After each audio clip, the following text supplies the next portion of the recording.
여러분 기도해 주셔서 안식을 잘 마치고 복귀했습니다.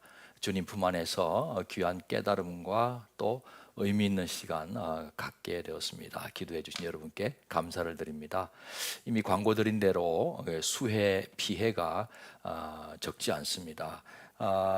이 긴급 구호는 타이밍이 중요하지 않습니까?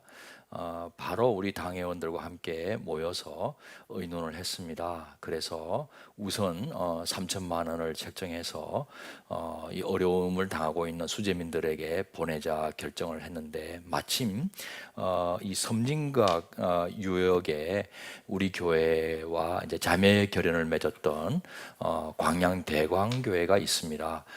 이런 일이 있을 때마다 늘 수고하고 힘쓰는 참 귀한 공동체이죠.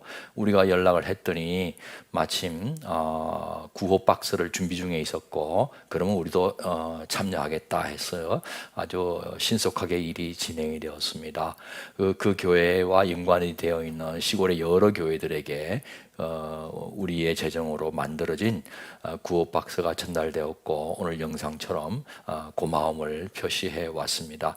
우리도 쓰임 받게 되어서 얼마나 감사한지 모릅니다. 한 걸음 더 나아가 이제 우리 성도님들과 함께 수해 피해를 입은 교회, 특별히 그 월전교회, 구례의 월전교회, 그 침수 때였기 때문에 벽이 다 물을 머금고 있습니다. 어느 순간에 무너질 수도 있는 그런 위험이 도사리고 있습니다. 여러분 기도하는 중에 감동이 임하신다면 목적 헌금을 해주시면 감사하겠습니다. 전달해서 그 교회 예배당이 붕괴되지 않고 잘 지켜지고 성도님들의 신앙생활이 어려움 당하지 않도록 우리가 후원코자 합니다.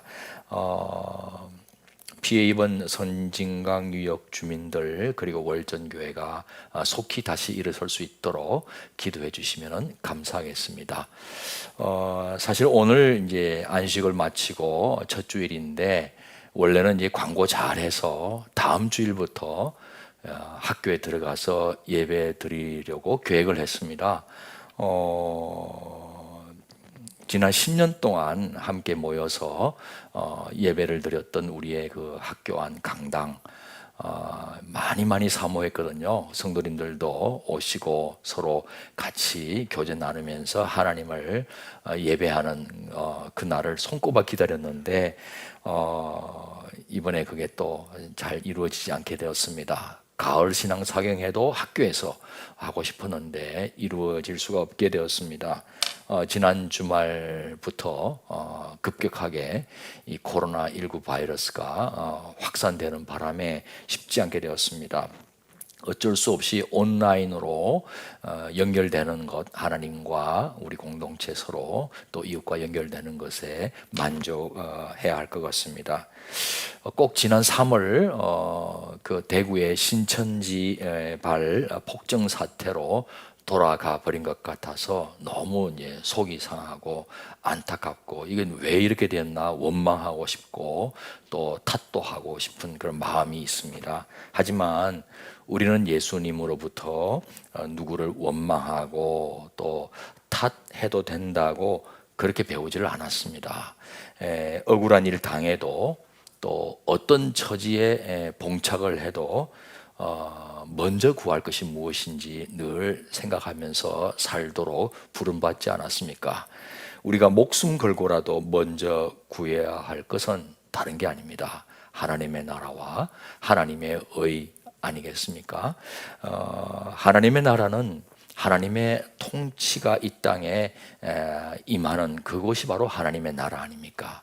우리 모든 성도님들은 하나님의 통치가 임하도록 힘써야 합니다. 이를 위해서는 우리 자신부터 하나님의 통치를 받아야 되거든요.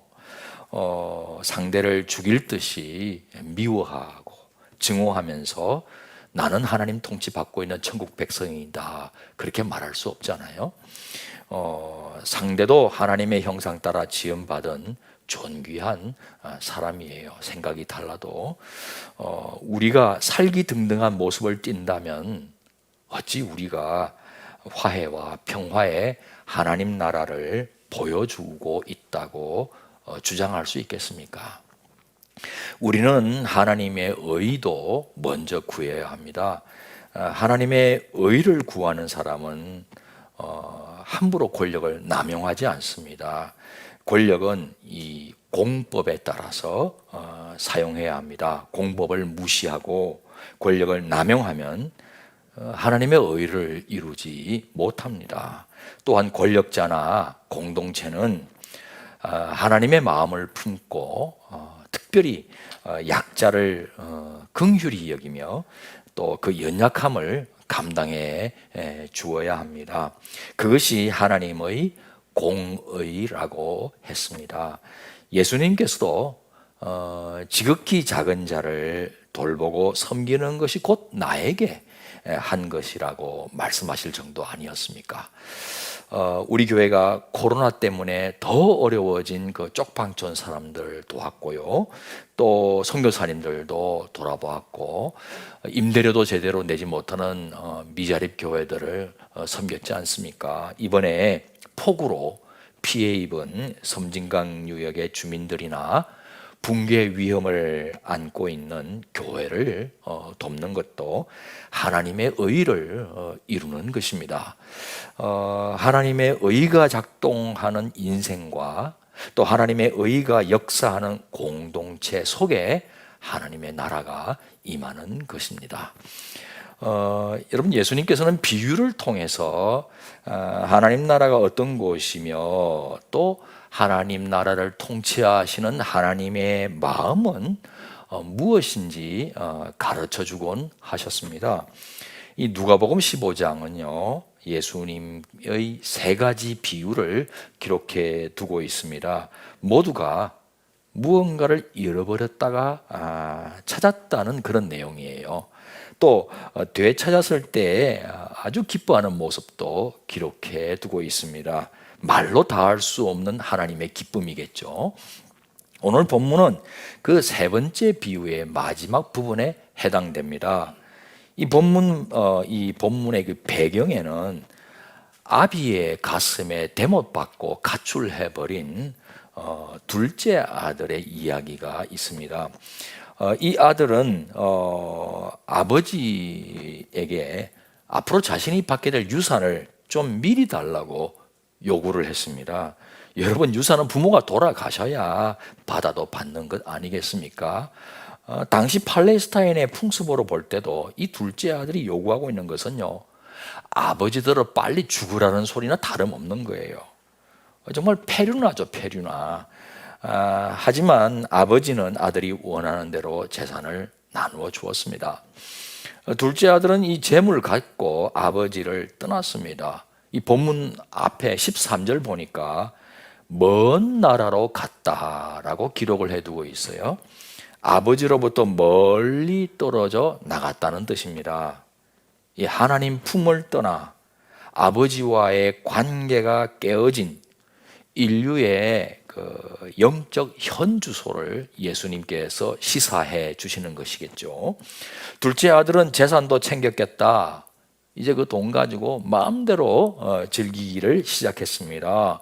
사람들은요, 돈 펑펑 쓸 줄 아는 기분파 이 아들 앞으로 마구 몰려들었을 겁니다. 찬사도 아끼지 않았을 거예요.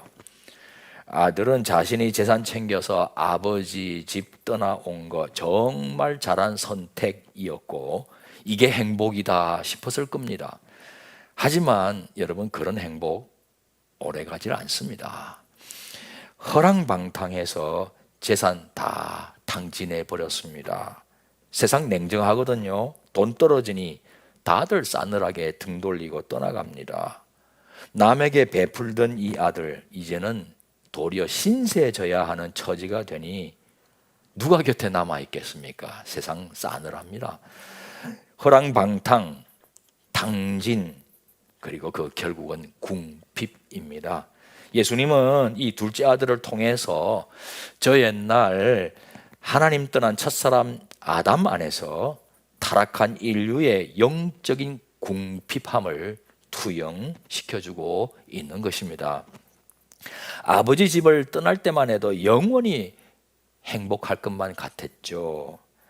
그러나 지금은 완전히 바닥에 주저앉은 인생이 된 겁니다. 여러분, 제대로 먹지 못한 그 얼굴 수척했을 겁니다. 옷은 남루하고 제대로 씻지 못해 냄새가 지독합니다. 이 비루먹은 인생에게 무슨 존엄성이 남아 있겠습니까? 아마 깊은 후회가 이제 밀려왔을 거예요. 아버지와 함께 했던 그 시절 얼마나 소중했는지 비로소 깨닫기 시작합니다. 집을 떠나봐야 집이 얼마나 소중하다는 걸 알게 된다 하는 그 옛말 틀리지 않습니다. 둘째 아들은 아버지께로 돌아가기로 마음먹습니다. 아버지께 등 돌린 둘째 아들이 이제 아버지를 향하여 간다는 것이죠. 인생의 방향을 틀었다는 의미가 있겠습니다. 그러나 죄책감으로 발걸음 무거웠겠죠. 이런저런 생각했을 겁니다. 이제 와서 내가 무슨 낯짝으로 아버지 배울 수 있을까? 아버지가 나를 만나게 되면, 야, 네가 집 떠날 때 언제고 여기가 어디라고 다시 왔냐? 썩 집 밖으로 나가지 않겠냐? 말씀하시면 어떡하지? 그래도 일꾼으로 고용해 달라고 사정해보자. 그러면 굶어 죽지는 않겠지. 뭐 이런 생각으로 아버지 집을 향하여 발걸음을 내딛고 있는 겁니다. 이 둘째 아들요, 아버지 마음을 몰라도 너무 모르는 것입니다. 여러분, 무엇이 기다리고 있었습니까? 자신이 대못받고 떠났던 아버지였습니다. 본문 앞에 20절입니다. 아직도 거리가 먼데 아버지가 그를 보고 측은히 여겨 달려가 목을 안고 입을 맞추니. 거리가 멀어서 아들은 알아보지를 못했어요. 그런데 아버지는 알아봤어요. 이제나 돌아올까 저제나 돌아올까 기다려왔기 때문입니다. 누가 달려간 겁니까? 아들이 달려간 거 아닙니다. 아버지가 달려간 겁니다. 누가 껴안아 주었습니까? 아들이 껴안은 거 아닙니다. 아버지가 껴안아 주었습니다. 마치 아무 일 없었다는 듯이 이 아들의 허물을 간과해 주시고, 이 아들의 허물을 덮어 주시고, 이 아들의 허물을 넘어가 주시는 겁니다. 아버지는 이미 용서해 놓고 기다려 오신 겁니다. 측은지심으로 가득한 아버지이십니다. 아버지는 옷을 입혀주고 가락지도 끼워주고 신발도 신겨줍니다. 그리고 성대한 환영 잔치를 베풉니다. 죽은 줄 알았던 내 아들이 살아 돌아왔다. 온통 축제를 열고 계시는 겁니다. 여러분, 이 둘째 아들은 바로 우리들입니다. 하나님과 상관없이 살아봤지만 결코 행복하지 못하다는 것 알아차린 우리 아니었습니까? 그래서 오늘도 비대면이긴 하지만 있는 자리에서 하나님께 예배드리며 하나님 품 안에 안길 줄 아는 사람이 되었지 않습니까? 측은히 여기며 기다려 오신 하나님께서는 그런 우리를 지금껏 껴안아 오시는 겁니다. 다시는 잃어버리지 않을 듯이 꼭 껴안아 주고 계십니다. 여러분이 이제 빛의 마술사로 알려져 있는 렘브란트의 탕자의 귀한이라는 작품을 보고 계십니다. 제 목양실 방에도 걸려 있습니다. 아버지와 그 품에 안긴 둘째 아들이 빛을 받고 있습니다. 그런데 오른쪽에 지팡이를 짚고 서 있는 인물이 보이십니까? 아버지처럼 빨간 망토를 걸치고 있습니다. 이 사람도 빛을 받고 있습니다. 이 빛을 즐겨 사용하는 렘브란트의 기법을 생각하면 주목해야 할 인물입니다. 아버지와 돌아온 탕자가 화폭 왼쪽의 중심에 있다면 이 사람은 오른쪽의 중심을 차지하고 있습니다. 그런데 표정이 어둡습니다. 자세는 꼿꼿하여 냉기를 느끼게 합니다. 완고해 보입니다. 이 사람이 누구인지 짐작하시겠습니까? 예수님께서 비유 마지막에 등장시키고 있는 장남입니다. 오늘 말씀은 밭에서 일하던 장남이 집 가까이 오면서 시작을 해요.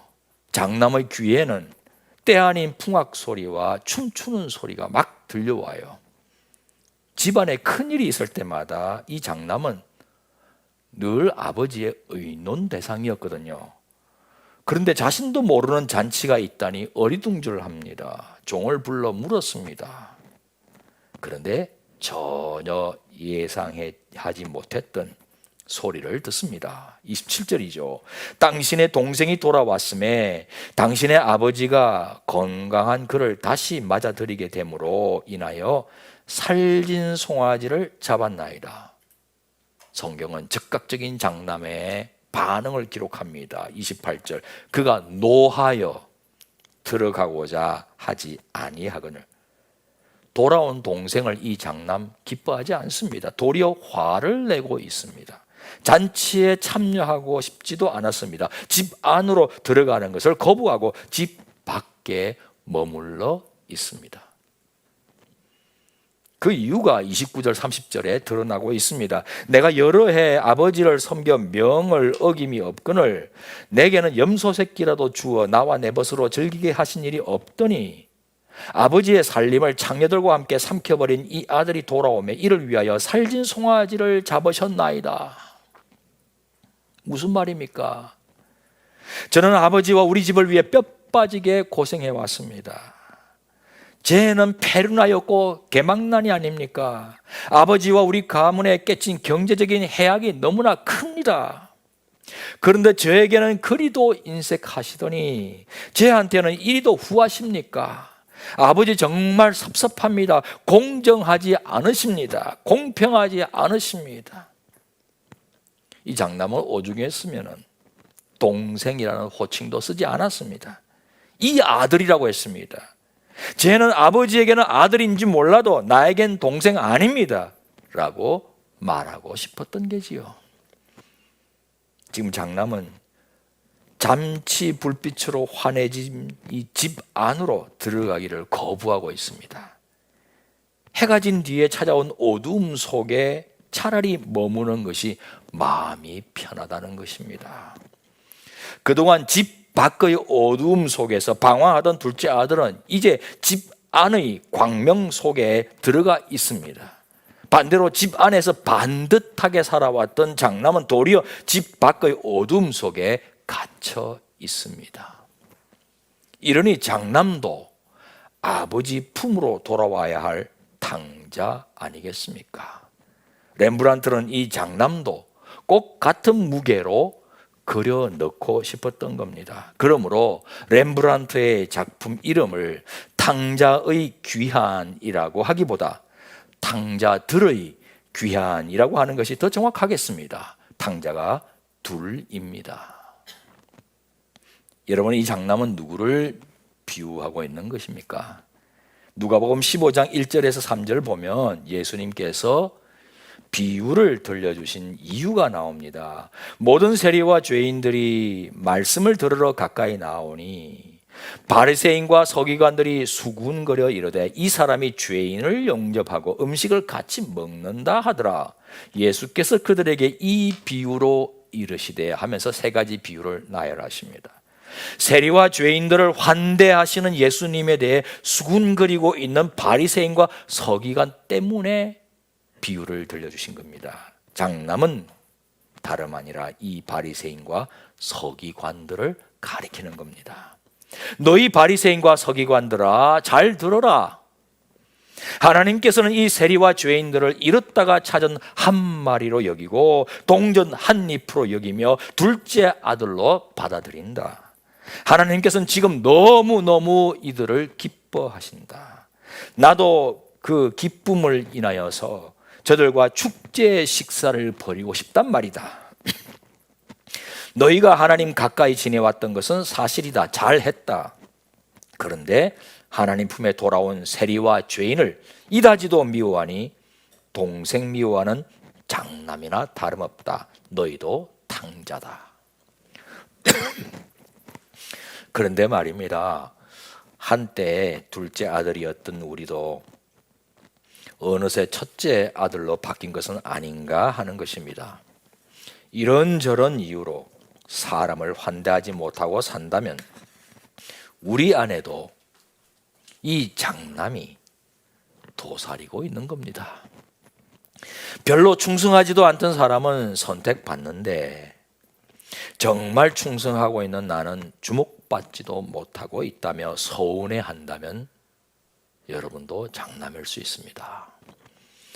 언젠가부터 지체를 판단하기 시작하고 자꾸 지적질한다면 우리 안에도 이 장남이 활동하고 있는 것은 아닌지 살펴야 합니다. 구원의 감격으로 찬양만 불러도 울던 나였는데 어느덧 이제는 그 구원의 감격 사라지고 다른 사람을 지적하고 판단하고 정죄하고 심지어 미워하고 증오하고 있다면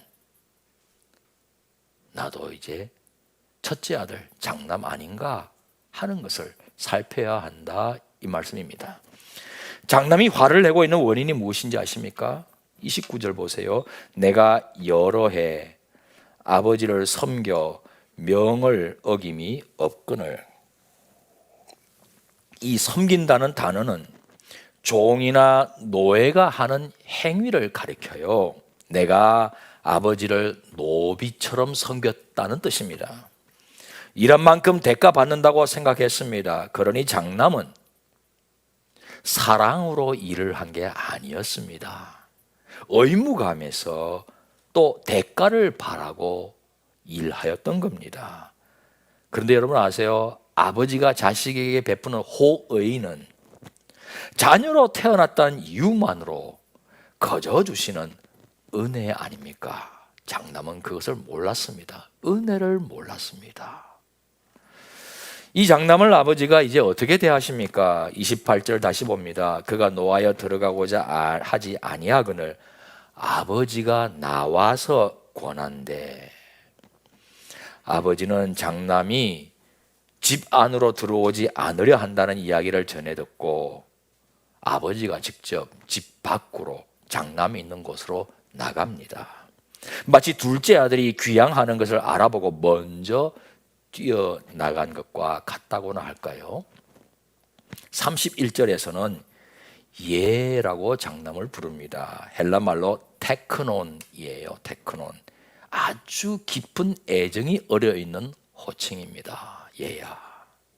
아버지는 장남이 당신을 노비처럼 섬겼다는 말에 얼마나 마음이 미어졌는지 모릅니다. 아버지는 지금 이 장남도 측은히 여기고 계시는 거예요. 둘째 아들 못지않게 장남도 당신의 친밀한 사랑 알아주기 원하시는 거예요. 테크논, 얘야, 사랑하는 내 아들, 넌 내 아들이고 나는 네 아버지야. 얘야, 이 점을 너가 추워도 의심하지 말거나. 테크논, 얘야. 그리고 말씀하십니다. 너는 항상 나와 함께 있으니 내 것이 다 네 거야. 너를 써먹고 이용하기 위해서만 나와 함께 있도록 한 거 아니야. 노예나 종은 그렇게 할 수 있어. 하지만 넌 내 아들 아니냐. 나는 네 아버지다. 네가 어디로 가든지 너는 항상 내 마음속에 있다. 나도 언제나 너와 함께 한단 말이다. 우리는 항상 함께 한다. 사랑하는 아들아, 내 모든 것이 네 거야. 안심해라. 동생은 나의 사랑을 빼앗아가는 너의 경쟁자 아니다. 너와 동생을 향한 내 사랑 반으로 나뉘면 반감하는 것이 아니다. 2배로 늘어나는 거야. 내 사랑은 무한대야. 그리고 장남의 주의를 동생에게로 환기시킵니다. 32절, 이 내 동생은 죽었다가 살아났으며 내가 잃었다가 얻었기로 우리가 즐거워하고 기뻐하는 것이 마땅하다 하니라. 아버지는 장남을 향해 너의 동생을 너의 동생으로 받아라 권하고 있습니다. 이 내 동생은 내 아들이기도 하지만 너의 동생이기도 하지 않느냐. 이 내 동생은 죽었다가 살아났다. 얼마나 기쁘냐. 이제 우리가 함께 즐거워하자. 이렇게 집 밖에 어둠 속에 있지 말고 동생 만나러 가자. 집 안에 환한 불빛으로 가득한 집 안에 잔치상으로 나아가자 권하고 있습니다. 사랑하는 성도 여러분, 지금 대한민국 국민은 너무 차갑고 완고하며 사나워졌습니다.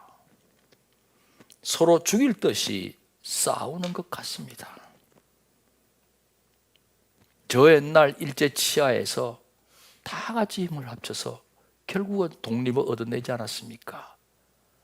그리고 6.25 동란으로 극심한 피해를 입었을 때도 결국 지금까지 경제 부국으로 우리가 대동단결하여서 오지 않았습니까? 그리고 민주화도 이루어내었어요. 군사정권으로부터 해방되어서 민주화를 이루고 있지 않습니까? 앞으로도 계속해서 더 벅찬 감격스러운 나라로 지금도 나아가고 있는 중입니다. 그런데 어찌된 영물인지 지금 온 국민이 너무 싸나워졌어요. 무정해요. 사랑이 식어졌어요. 말세를 당한 사람들의 모습을 예견한 그대로예요. 꼭 본문의 장담 같습니다. 폭우와 태풍으로 어려워진 주민들이 있고 코로나로 온 국민 아니 전 세계민이 신음하고 있습니다. 서로 도우며 사랑하며 살아도 시간이 부족합니다. 그런데 왜 이리 원수처럼 싸우고 있는지, 예수님은 원수라도 사랑할 것을 말씀하셨는데 말입니다. 이제 좀 그만 싸우면 좋겠습니다.